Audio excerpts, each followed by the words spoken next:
Hi friend. मैं corticosteroid की pharmacology discuss करने से पहले मैं उसकी फिजियोलॉजी की वो कहाँ से निकलता है और क्या उसके हल्के फंक्शन होते हैं उसके बारे में डिस्कस कर रहा हूँ आपसे। एड्रिनल ग्लैंड से मोस्टली कार्टिकोइड जितने भी होते हैं वो एड्रिनल ग्लैंड से क्रिएट होते हैं और ये adrenal gland just above kidney present होता है। इसके दो पार्ट होते हैं, इनर मेडुला, आउटर कॉर्टेक्स। और इनर मेडुला से स्ट्रेस कंडीशन में दो हार्मोन्स निकलते हैं, adrenaline and nor adrenaline and adrenaline. ये हमारे बॉडी में दो एक्टिविटी होती है, सिंपैथेटिक और पैरासिम्पैथेटिक।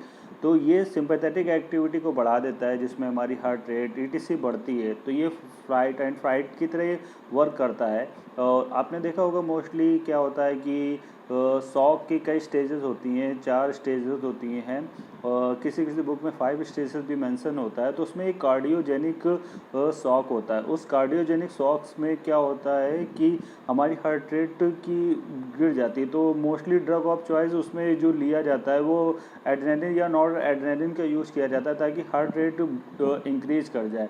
तो वहाँ पर भी ये सिंपैथेटिक एक्टिविटी को, एड्रेनालिन सिंपैथेटिक एक्टिविटी को बढ़ाकर कार्डियोजेनिक शॉक्स में रिलीफ, मतलब एक तरीके से वहाँ पर ये बहुत अच्छा वर्क करता है। दूसरा क्या है हमारा एड्रिनल ग्लैंड में आउटर कॉर्टेक्स। आउटर कॉर्टेक्स में 3 लेयर होती है, जिसका मैंने कोड GFR बनाया है। और इसको आप ऐसे याद कर सकते हैं, किडनी में GFR ग्लोमेरुलर फिल्ट्रेशन रेट होता है तो उसके बिहाफ पर याद कर सकते हैं। G for glomerulosa, F for fasciculata and R for reticularis. Glomerulosa से मिनरलोकॉर्टिकॉइड्स सिक्रेट होता है, फेसिकुलाटा से ग्लूकोकॉर्टिकॉइड सिक्रेट होता है, रेटिकुलरिस से एंड्रोजन सिक्रेट होता है। अब इसको किसी किसी कंपनी में क्या होता है, सारी कंपनियों में GM होते हैं, जनरल मैनेजर, तो उस बिहाफ पे याद कर सकते हैं। G for glomerulosa, M for mineralocorticoids. और अब हम आपसे relation with HPA axis with adrenal cortex को रिलेट करते हैं, क्योंकि आप जब फार्माकोकाइनेटिक्स देखेंगे कॉर्टिकोस्टेरॉइड पर तो वहाँ पर HPA एक्सिस काफ़ी जगह वर्ड आता है। तो HPA एक्सिस क्या होता है, हाइपोथैलेमस पिट्यूटरी एड्रिनल एक्सिस। और एड्रिनल कॉर्टेक्स से इसका कैसे रिलेशन है वो मैं कोशिश करता हूँ आपको बताने की। हम हाइपोथैलेमस जो ब्रेन का पार्ट होता है उससे हार्मोन्स निकलता है, कार्टिको रिलीजिंग हार्मोन्स, जो पिट्यूटरी पर एक्ट करता है। फिर वहाँ से पिट्यूटरी से निकलता है ACTH, एडिनोकार्टिकोट्रोपिक हार्मोन्स। ये लगता है GFR पे जाके। GFR पर एक तरीका ये पॉजिटिव फीडबैक का काम करता है। तो GFR पर पॉजिटिव फीडबैक का काम करेगा तो GFR से मिनरलोकॉर्टिकॉइड जो निकल रहे थे एंड F से जो ग्लूकोकॉर्टिकॉइड्स निकल रहे थे एंड रेटिकुलरिस से एड्रेनोजन निकल रहे थे, तो इन सब की एक्टिविटी को बढ़ा देगा। यहाँ पर एक चीज़ है कि ग्लूकोकॉर्टिकॉइड्स क्या करता है, अगर हमारे शरीर में, हमारे बॉडी में, इनसाइड बॉडी अगर ग्लूकोकॉर्टिकॉइड्स बढ़ जाते हैं तो ये नेगेटिव फीडबैक का भी काम करते हैं और ये जाके हाइपोथैलेमस में लगकर ये बोलते हैं कि भाई अब तो रुक जा, अब CRS को, मतलब कॉर्टिकॉइड रिलीजिंग हार्मोन्स को निकालना बंद कर दे। तो ये एक, तो जब मैक्सिमम अमाउंट में हो जाता है तो वहाँ पर नेगेटिव फीडबैक का काम कर देता है। अब इसके वर्क को देखते हैं हम। मिनरलोकॉर्टिकॉइड से एल्डोस्टेरोन निकलता है जो हेल्प करता है absorption of sodium and water from the DCT and collecting part of kidney, so help in increase BP। जब हमारे बॉडी में कभी भी सोडियम और वाटर का रिटेंशन होता है तो हाइपर वॉल्मिंग की कंडीशन डेवलप हो जाती है, और जब भी हाइपर वॉल्मिंग की कंडीशन डेवलप होती है तो बॉडी में BP बढ़ जाता है। बट इसका एल्डोस्टेरोन का एक BP को तो राइज कर देता है कि किसी बंदे को हाइपोवॉल्मिक कंडीशन है, BP कम है, तो उसमें एल्डोस्टेरोन अच्छा वर्क करेगा कि BP राइज करे। बट एक इसका ड्रॉबैक ये है कि पोटेशियम के अमाउंट को ये एक्सक्रीट भी कर देता है, तो हाइपोकैलमियम की कंडीशन डेवलप हो जाती है। दूसरा है ग्लूकोकॉर्टिकॉइड्स। अब कॉर्टिकॉइड्स का अच्छे तरीके से आपको समझ में इसलिए आएगा क्योंकि आपने नॉर्मली कोविड में देखा होगा कि मोस्टली लंग्स के एक्टिविटी को बढ़ाने के लिए कॉर्टिकोस्टेरॉइड दिए जा रहे थे, प्रेडनिसोलोन दिया जा रहा था, डेक्सामेथासोन दिया जा रहा था कि मतलब लंग्स की एक्टिविटी बढ़ जाए और उसमें ऑक्सीजन का एक्सचेंज हो। तो पर इन सब स्टेरॉइड के बाद भी एक चीज़, दो तीन चीज़ें बहुत आपको देखने में आ रही थी कि ग्लूकोज का लेवल जस्ट फ्लेयर अप हो जा रहा था, बढ़ जा रहा था, तो हमें इंसुलिन दे के उसे कम करना पड़ रहा था। दूसरा मोस्टली आपने देखा था कि म्यूकरमाइकोसिस हो रहा था, क्योंकि ये कॉर्टिकोस्टेरॉइड क्या करते हैं, इम्यून सप्रेसेंट का काम करते हैं। अगर हम इनको ज़्यादा मात्रा में दे देते हैं तो इम्यून सप्रेसेंट का, तब हमारे वहाँ पर फंगल इन्फेक्शन, वायरल इन्फेक्शन और बैक्टीरियल इन्फेक्शन के भी चांस होते हैं।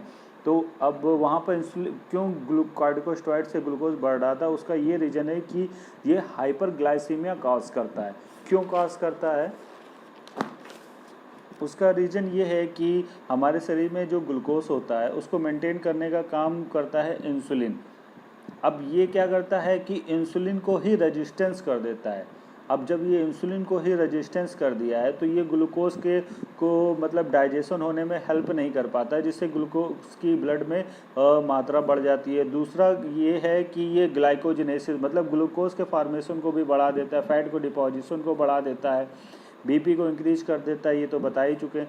अब तीसरा काम क्या करता है, इम्यूनोसप्रेसेंट, जो मैंने आपको बताया, फिर चांस ऑफ इन्फेक्शन के होते हैं, ये पेन को भी कम करता है। चौथा ये है कि इसका एक और सबसे बहुत बैड इफेक्ट है कि कभी कभी क्या होता है कि जब एक्सट्रीम लेवल पर कॉर्टिकोस्टेरॉइड का यूज़ किया जाता है, ये ऑस्टियोक्लास्टिक एक्टिविटी ऑफ बोन को इंक्रीज कर देता है। ऑस्टियोक्लास्टिक जब बोन एक्टिविटी ऑन बोन पर इंक्रीज कर देता है तो ऑस्टियोपोरोसिस की कंडीशन कभी कभी डेवलप हो जाती है। ये इसका एक ड्रॉबैक है बहुत बुरा। एंड्रोजन जो हमारा तीसरा था, जो रेटिकुलरिस से सिक्रीट हो रहा था, उसका हेल्प होता है कि मैस्कुलाइन करेक्टर को इंक्रीज करना। जैसे मेल पर्सन में क्या होता है, उनकी वॉइस थोड़ी सी हैवी हो जाती है, हेयर ग्रोथ हो जाते हैं, मुस्टेच, बियर्ड ईटीसी, और प्रोस्टेट ग्रोथ में हेल्प करता है। इन फीमेल में ये इम्पॉर्टेंट रोल प्ले करता है लिबिडो के लिए, कि सेक्स डिजायर उनमें डेवलप करता है। अब हम एक डिजीज़ की बात भी कर लेते हैं। जब हमने इसको एड्रिनल ग्लैंड के बारे में बात किया है, तो एड्रिनल ग्लैंड से ही एक रिलेटेड डिजीज़ होती है, उसे बोलते हैं ए से एडिनल, ए से एडिशन डिजीज़, एडी से एडिशन डिजीज़, एडी से एडिनल ग्लैंड। तो इससे रिलेट करके आप याद कर सकते हैं कि adrenal gland just above kidney होती है, पर ये नॉट इनफ अमाउंट में हार्मोन्स निकाल पाती है, तो इसकी वजह से ये एडिशन डिजीज़ हो जाती है कि जो हार्मोन्स निकलने चाहिए वो इनफ अमाउंट में नहीं निकलते। वो क्यों नहीं निकलते हैं, उसके पीछे 3 कारण हो सकते हैं मेनली जो होते हैं। कंजेनाइटल एडिनल ग्लैंड एब्सेंट हो, कभी कभी क्या होता है कि मदर प्रेगनेंसी के टाइम पर लॉन्ग टर्म से स्टेरॉइड यूज कर रही है, तो उसकी वजह से हो सकता है कि अब की वजह से उसमें एडिनल ग्लैंड डेवलप ना हो पाए।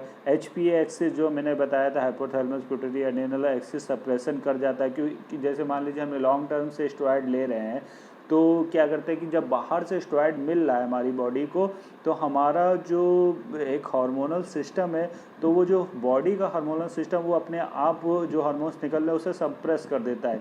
और जब ज़्यादा मात्रा में हम टू मच अमाउंट में बाहर से ले रहे हैं तो वो सप्रेस हो जाता है HPA एक्सिस, तो जो एडिनल ग्लैंड का वर्क है वो डाउन हो जाता है। अब तीसरा क्या है, कभी कभी क्या होता है एडिनल ग्लैंड में ट्यूमर हो जाते हैं, उसको बोलते हैं फियोक्रोमोसाइटोमा। इसको सर्जिकली जब हम रिमूव कर देते हैं तो वहाँ की एडिनल ग्लैंड की सेल्स कम हो जाएगी। तो जब सेल्स कम हो जाएगी तो उससे निकलने वाले हार्मोन्स भी ऑफिशियल कम हो जाएंगे, ऑब्वियसली बात सही है। फिर सिम्टम क्या होते हैं इसके एडिनल ग्लैंड के, कि वेट लॉस हो जाता है, मसल वीकनेस हो जाती है, लो बीपी हो जाता है। जैसे आपको बताया थे कि मिनरलोकॉर्टिकॉइड्स से जो एल्डोस्टेरोन स्रावित हो रहा था वो बीपी को इंक्रीज कर रहा है। तो अब जब वो वही नहीं, एडिनल ग्लैंड ही यहाँ पर मेन फंक्शन ही नहीं काम कर रही है, तो लो बीपी भी हो जाएगा और फैटीग, थकान रहेगी। जब जैसे आपको बताया था कि हाइपरग्लाइसीमिया कॉज कर रहा था, ग्लूकोज के लेवल को बढ़ा रहा था ग्लूकोकॉर्टिकॉइड, तो फैटीग, थकान रहेगी। तो ये सब चीज़ें आप एडिशन डिजीज़ के अंतर्गत देख सकते हैं। बाकी मैं नेक्स्ट वीडियो में कवर करूँगा। Thank you.